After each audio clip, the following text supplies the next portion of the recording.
Zoyo, Zoyo, Zoyo, Zoyo, Zoyo, Zoyo.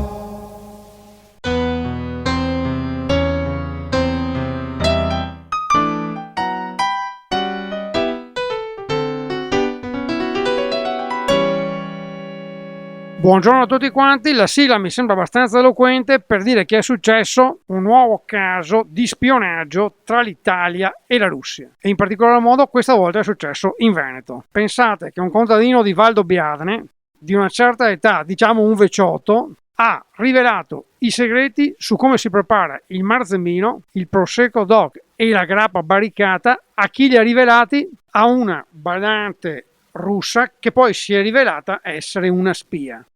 Il contadino è stato immediatamente arrestato. La badante russa l'ho rispedita in Russia con una lettera a Putin in cui ho detto era meglio una volta quando arrivavano in Italia delle spogliarelliste, adesso arrivano delle badanti che spogliano i ricchi veneti.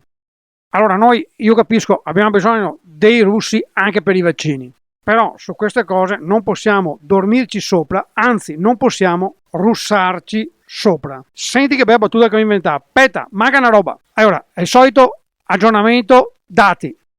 Contadini arrestati 1, badante espulsa 1.